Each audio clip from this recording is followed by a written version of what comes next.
Hey! Tambala na! At eto na sila, ang nag-iisang masugid na tagahanga ni Nicole Yala. Chris Chuper! Kasama ang nag-iisang die-hard fan ni Chris Chuper, Nicole Yala! Mula sa Mahiwagang Burnay, ang kwento.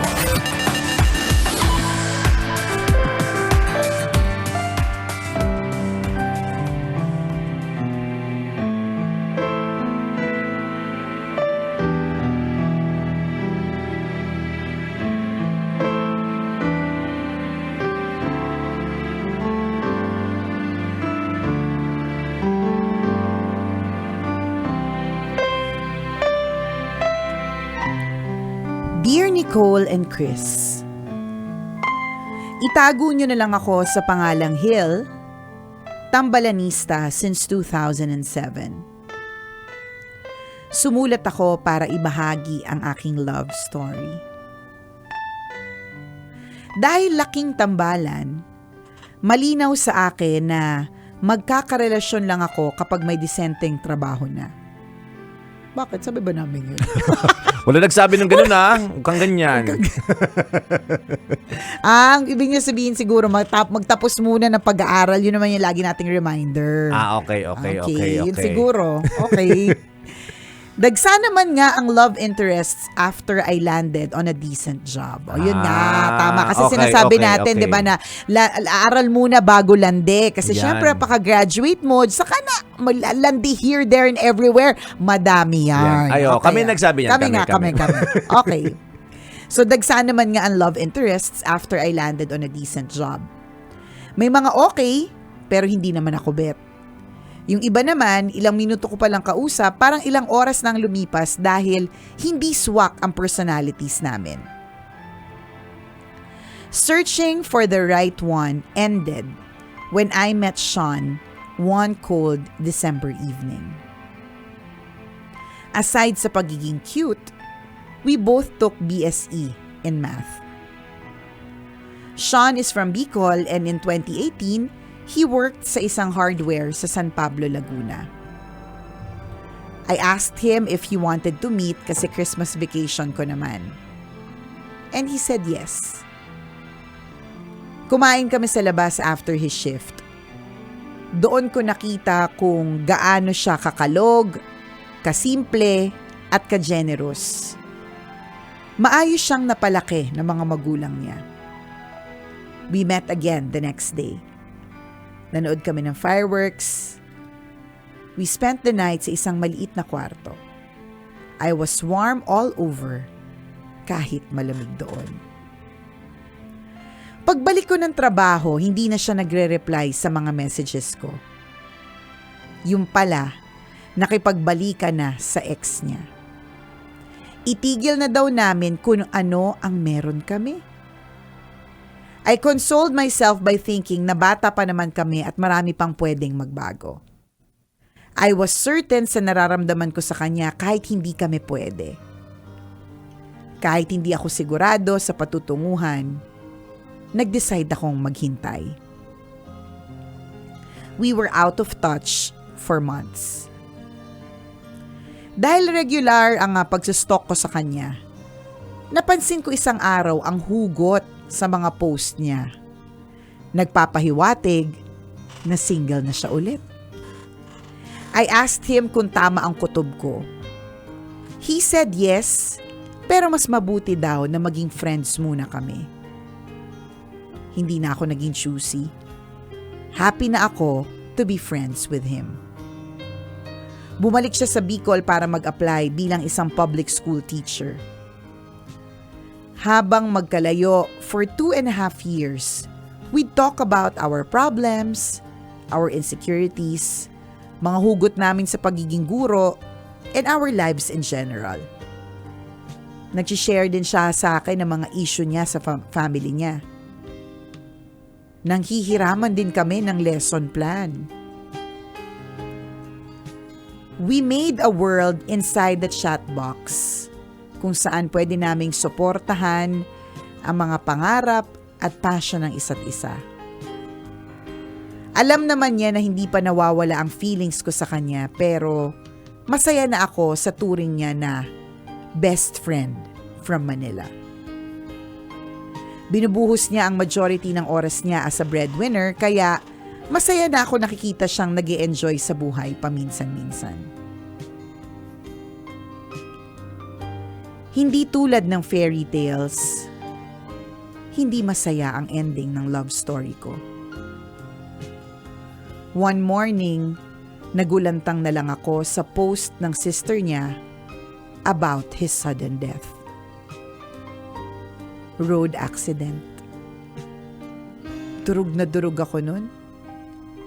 Itinigil ko yung sideline ko as a children's book illustrator so I can process what just happened. Hindi na nga kami. Pati ba naman yung opportunity na makita siyang masayang nabubuhay, hindi pa din pwede. Parang sabi ng universe, kontento ka na pala sa ganyan ha, o kunin ko na nga rin yan sa'yo. It was the darkest part of my life.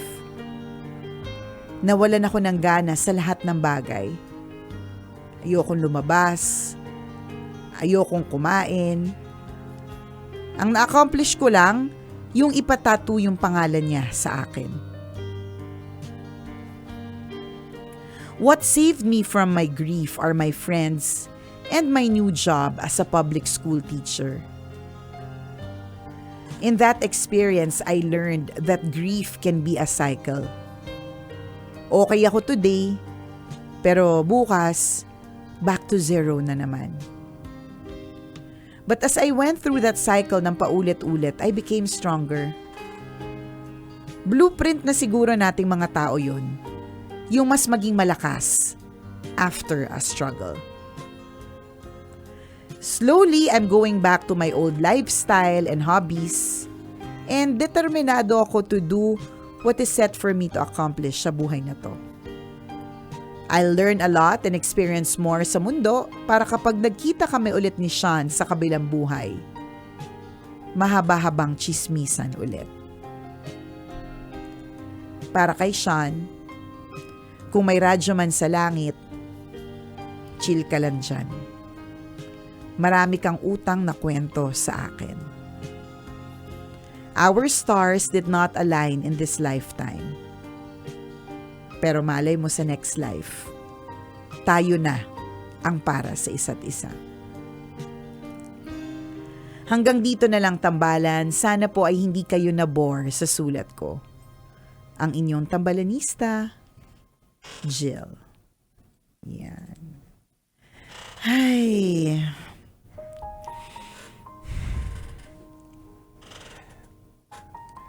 Nakakalungkot na nakaka-inspire, na nakapagbibigay ng pag-asa. Saang part?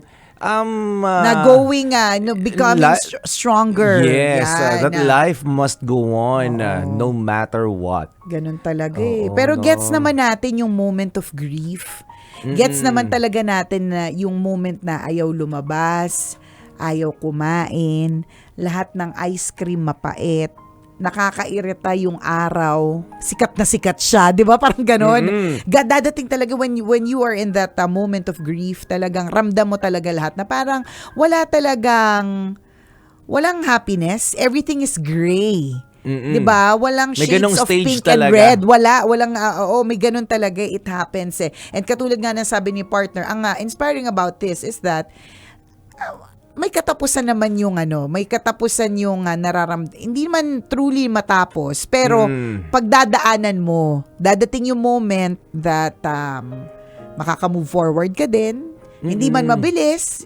Para sa iba, mabilis. Like yung kakilala ko, nag-break sila ng jowa niya. 2 days later, may bago na. Meron nga 2 hours later, may iba nang nilalandi, di ba? Pagkatapos may i-break na isa. Di ba, ang bilis? Ang bilis. Pero may mga ibang tao, sometimes it takes a lifetime. It takes decades, ganon, bago maka-move forward. But it will come. And Yes. katulad nga ng sinabi ni Jill sa atin, di ba, no? Na it made her stronger. Yes. Sabi niya, ang ganda niya, sinabi niya na blueprint na sa ating mga tao na after a struggle, nagiging mas malakas tayo. Nagiging mas matikas tayo. At yun naman talaga yung gustong ipunto ni Jill, 'di ba? Yes. Na there is strength in pain. At ang maganda dito din kasi, sabi nga nila, yung mga struggles, yung mga sufferings, yung mga pagsubok, ito daw po yung ating direct link to God. Kasi kapag may pinagdadaanan tayong mga ganitong pagsubok, hindi ba't doon tayo mas naninikluhod? Doon tayo mas kunot noo pa, may with matching pikit, di ba? Mayat-maya ka Oo, nagdadasal, mayat-maya correct. mong kinakausap si Lord. Ano ka ba, partner, mas malaki ang bigay mo sa offering sa mass, di ba? Kapag Oo. ganun. Kapag may Kapag problema may ka. problema ka, parang mas malaki yung ambag mo sa simbahan. May ganun At eh. saka naisipan mong sumambag sa simbahan. Oo, Di di ba? ba? Kasi nga, itong mga sufferings na ito, itong mga challenges, direct link natin to kay God. Di ba? So, yun naman din yung kagandahan, in a way, para sa mga lahat na may mga pinagdadaanan na problema, it's our way of being closer to God. Yun, yung parang it's God's way for us to surrender to Him. Na, Yes. feeling mo, alam mo na lahat, ah! Kawam, Kawam. mamaro ka. O, teka ka lang. Eto. Teka ka lang. Konting palo. Oo, Oo. balik kita sa akin, 'di ba? So 'yun, Jill, na nakakasad talaga yung ganyan. Pero it's not the end of your coloring book. Yes. Dadating It's pa not yung the end of your journey. hindi pa dadating din yung isang pahina na magbibigay sa'yo ng bonggang-bonggang kulay, bagong love life, and open your heart to that possibility. Huwag mong Agree. i-close yung heart mo diyan. Totoo yan. I like it when she said, parang blueprint na ng mga tao. Ang ganda, ang strong ng statement na yon. Correct. For me, partner. Parang pinapaintindi mo sa amin na nakikinig ngayon na ang buhay talaga umiikot eh. Yes. 'Di ba? Sometimes you're there, sometimes you're here, sometimes you're everywhere. Here, there, and everywhere. Here, making each day of the year. Hindi ka kumanta. Alam mo yung Sorry mga po ano yan. Sorry po yan po. Sorry. Yung mga lumalabas talaga sa bibig namin minsan. Isipin ko sana magtula, kumanta ka naman. Oo, di ba? Ano yung tula mo? Ha? Ano yung tula mo ng Sometimes here? you're here, sometimes you're there, sometimes you're everywhere. Yun yung Oo, mga ganun. yun yung tula mo. Ako naman, here, making each day of the year, changing my life, with the way of your hands, holding your hands, puro hands. Ganda Diba? So yun. pinapaintindi mo sa amin na mula sa Jill. iyong kwento na ang buhay talaga umiikot. Naka-blueprint na parang bahagi na ng buhay ng tao ang kalungkutan.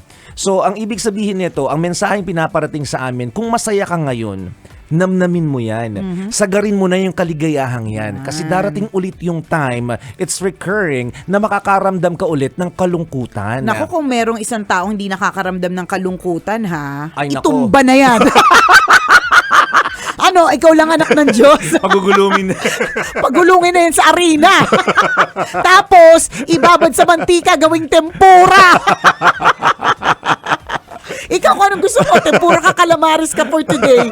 Nakaka-lurdy. Diba? So, wala talaga Walang taong hindi dumadaan sa lungkot, Yes. sa stress, sa panic. Walang taong hindi dumadaan dyan. Lahat po tayo pinagdadaanan talaga Correct. yan. At different levels. May mga ibang tao lang talaga nga, hindi mo sa kanila mahahalata kasi kinakaya nilang dalhin, di ba? Or Correct. talagang sobrang extreme yung faith nila that God will see them through, which is, yun naman din ang katotohanan, di ba? Totoo yun. Gusto ko rin yung sinabi niya sa bandang huli, no, na yung sinasabi Ang natin inyong tambalanista, Jill. Yan.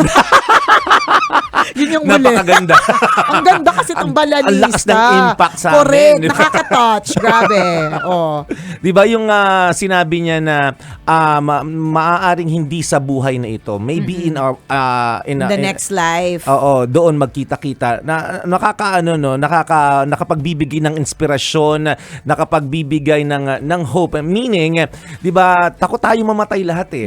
Pero ako naniniwala ako na kapag namatay tayo, magkikita-kita rin tayo sa bandang huli. 'Di ba? Lahat ng mga Pero ayoko munang alamin, ha? Oo. Hindi naman ako masyadong Oo. excited sa part na yan. Kasi Oo. tama, linawin natin yan. Linawin Lord, namin, hindi muna. Hindi muna. Ha? Oo. Maglalakbay-lakbay muna kami dito sa earth. Yung mga nauna na, kikitain sila pero not in the near future, Lord, ha? Linawin Marami lang pa natin kami yan. mission. Marami pa kaming plano sa Ang dami buhay. pang gagawin. So wag po Oo. muna, ayun. Pero ayun, isa yun sa mga paniniwala ko na magkikita-kita rin tayo sa paraiso. Na-imagine ko nga yung halimbawa, 'di ba yung sobrang lungkot kapag namatayan ka ng aso. Na-imagine ko pag namatay ka rin, magkikita-kita kayo sa next life. O, Nandun diba? silang lahat. Nandun Nakaabang sila. sa'yo, 'di ba? Nag-wiggle yung buntot nila Correct. kasi excited ka na kang makita ng mga aso mong namatay na. What more yung tao pang nawalay sa'yo. Alam mo, Diba? partner, ano yan isang malaking talinhaga na hindi naman natin gustong alamin na agad. Ulitin ko lang. Stress Lord, ko lang wag yan, muna. Lord, ha? Stress ko lang yan, Lord. Bigyan linaw, Na syempre, yung idea of paradise, yung Yes. idea of seeing again your loved ones, di ba? Ano yan, isang malaking mystery and hindi mo naman malalaman hanggang di ka nakategi. Boom. So, ulitin ko lang po, hindi pa namin gustong malaman. Lord, wag muna, ha? Oo. Kung maaari, ibigyan nyo pa po kami na mas marami pang dekada dito sa mundong ito. Pero, Yes. alam mo nung isang araw nga, di ba sabi ko nga, nag-birthday yung daddy ko. Daddy ko nasa langit na. So, nag-uusap kaming family. Sabi ko, si dad, no, parang never nang nagparamdam. Alam mo yung parang never yung... Mamaya diba, nga daw. Hindi, kasi di ba may mga ganun. Although minsan napapaniginipan yung ganun. Pero minsan, di ba, yung ewan ko, kasi bilang mga Pilipino, di ba, mga Oo. kultura natin, yung may naamoy, nagpaparamdam, yung mga Ayan, may ganun. paru-parong pumasok. Oo, ganyan, Oo. paramdam yan, yung mga ganun. Tapos naisip ko lang din, siguro sobrang happy niya na dun, no? Kasi all my life na conscious na. Ang vision ko of my dad paralyzed na stroke Ang naisip ko ngayon, parang hindi niya na kami naiisip kasi nasa paraiso na siya. Ang bilis ng takbo. Alam mo yun? Olympic siya doon. Runner siya yun doon. na-miss niya sa Oo, Earth diba? So, babawiin niya yun sa paradise. Correct. Di ba? Yung parang ganon. Mm. So, yung sinasabi ni Jill na parang na-envision mo rin, no? Parang in the end, magkikita-kita rin tayo sa kabilang buhay. Pero ulitin ko lang po, not now. Not in the near future, Lord, ha? Correct. Oo. Kasi kung ito yung naramdaman ko habang sinasabi ni Jill yung kanyang kwento na happy na rin naman in a way yung heart niya. Kasi yun nga, nandun yung hope niya na magkikita rin sila sa bandang huli. Yes. Hindi sa mundong ito, kundi sa ibang sa paraiso na. Diba? Ang gandang thinking nung ganoon na, 'di ba? Parang lahat ng mga taong nawalay sa buhay ko, 'di ba? Lumisan sa buhay ko, magkikita-kita rin tayo sa bandang huli. Ay, parang ninervous ako, partner. Hindi ako. Hindi parang nakakakaba yung mga inutangan natin dati Ay, na hindi mga na sila nauna. kasama, hindi naman sila sure sa paradise pupunta. Tayo ngayon may utang. Ay, akala ko may utang sa atin. Yung may utang sa atin, yun, hindi, tama ka, Oo. hindi tayo sure kung doon napunta. Charot. So, hindi tayo magkikita-kita, Oo, okay lang. Okay, hindi kasi Oo, bigla hindi ko na, namin kayo kailangan makita. yung mga sinasabi mo, magkikita-kita din yung mga nauna na. Naisip ko, meron akong mga ibang kakilala na una na may utang ako sa kanila eh. Ay, nako. Sa Paradise, wala nang utang, di ba? Wala nang utang. Okay, fine. Ligtas ka. Okay. Limot na. Ligtas. Tsaka di oo. parang pag-iisipin natin yung paradise na sinasabi, na kung may imagine natin, walang problema. Di ba? Na parang lahat, makikita-kita Di kayo ba doon, nga? ang saya-saya yun, nag-a-iced tea kayo. Oo. Di ba? Nag-milk tea kayo, nag-samgyup Correct. kayo doon. Tama. Tapos walang isipin kung Oo. kailangan mag-maintenance pagkatapos ng kumain ng maraming baboy, di ba? Oo, no. Dito kasi, kumain ka ng maraming baboy, may ano eh. Kailangan mo ng pineapple juice Kaya after. Tapos, alam na din. Pingin ng pineapple. Yung unsweetened. Para talagang go. 'Di ba? Panlaban high blood talaga. Yung ganun naalala ko lang nung namatay yung daddy ko, yung pare na nagbigay ng homily dun sa misa. Kwento niya to eh. Real life experience daw ito. Syempre naniwala ako dahil pare naman yung nagkwento. So there was this one girl na yun nga, nag-agaw buhay din daw. Tapos, sa pag-aagaw buhay niya, dumating talaga dun sa point na narating niya ang paraiso, narating niya ang langit, ganun. Tapos, talagang napakasaya niya. Talagang, ang saya-saya niya talaga dun. Parang, of course, there's no pain. Kung may sakit man, di ba, or whatever, ganun. Tapos nabuhay ulit. Okay. Hindi Parang pa ano, siya- pelikula yan eh. Di ba may Oo. pelikulang... Miracles in Heaven. Oo, yata. Oo, diba? Oo. Pero iba to. Yung Miracles in Heaven is also daw a true to life story. Oo, Ganon. oo. Pero ito naman, yung kwentong ito, nakakatawa kasi di nabuhay. Oo. Diba? Na-experience niya yung paradise. Nakita niya, ang ganda, Oo. ang saya. Nung nabuhay partner, nainis. Bakit? Ba't daw siya binalik? So, yung parang pampalubag loob noon sa amin na Pampahappy ng Oo, puso. pampahappy ng puso na yung daddy ninyo, while nag-grieve kayong lahat, nalulungkot kayo dahil wala na siya dito, ang saya-saya na niya. Di ba, wala na siyang isipin, wala na siyang problema. At totoo nga naman, baka nagmamarathon na doon. Dati bagal lang maglakad noon eh. Isang paa, dinadrag niya yung ganon, partner. Kaya So, yun yung sinasabi natin na masaya doon. Yun din yung, Oo. ako din, yun yung pinaniniwalaan Oo. ko. Pero ulitin lang po natin. Huwag muna po, Lord. Alam mo, I mean, of course, naniniwala kami magiging happy kami dyan ng bonggang-bongga. Pero huwag mo muna kaming tawagin. Oo. Oo, Na ganun. parang Pero hindi laging- naman, actually, partner, hindi naman for us to say it eh. Siyempre, Oo. joke-joke lang natin, pero hindi naman din natin kontrolado Si Lord naman yan. nakakaalam Tingnan mo, eh, yun kung saan na ka yan. pupunta. Correct. Diba? Tingnan mo, Kailan ka aalis? kailan, diba? Oo, kung kailan ang flight mo. Correct. Tingnan mo to si Sean, diba? Who would have thought it was so sudden? Totoo yun. Kaya yung mga sinasabi ng mga ng mga taong naulila na no more pain, which is true. 'Di ba? Na parang oo nga kasi sa mundong ito ang daming pain eh. Sobrang ang daming dami. suffering, ang daming challenges, ang daming problema. Umpasahan mo pa lang sa anit mo anong mga pain dyan, di ba? All the way down to your toes. Ang dami talagang... Correct. Kaya nga, di ba, partner, bakit mas sineselebrate na yung sa mga heroes or sa mga yung death anniversary versus their birth? Yes. 'Di ba? Bakit mas 'di ba? Kung pansinin ninyo, oo, sineselebrate din yung kapanganakan ngayon ni ganito. Pero mas binibigyan din yung kanilang death anniversary. Kasi Kayo na makagets noon. Gets Oo. yun na yan. Kasi 'di ba, there is joy in death eh. Na parang of course, pero syempre Lord, hindi no.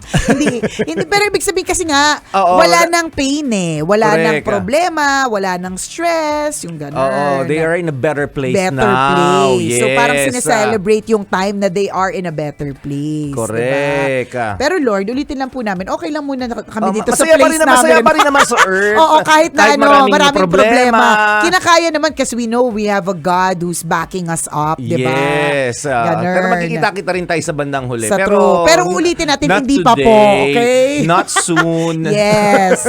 Salamat na marami sa iyo, Jill, for sharing your story with us. At naway, kahit pa paano, nakaramdam ka naman ng kagaanan ng kalooban sa pagkakwento namin ng Correct. kwento mo. Yan. Yes. Thank you, Jill. At kung ikaw, Kabisyo, meron ka rin kwento na gusto mong i-share sa amin, pwede mo kaming i-email, send your stories at... Mahiwagang Burnay Story at gmail.com. Mali mo kwento mo na ang ating pag-uusapan sa mga susunod na araw. Kaya send mo na yan, Kabisyo. Kung wala ka namang email, you may send your story sa aming Tambalan Facebook page. I-search lang po sa Facebook Tambalan. Yan. Gotta go, mga Kabisyo. Muli ako po si Nicole Ayala. At ako naman si Cambio King Chris Chuper. Na nagpapaalala, walang matatag na relasyon sa malanding may determinasyon. Yon! Love Radio.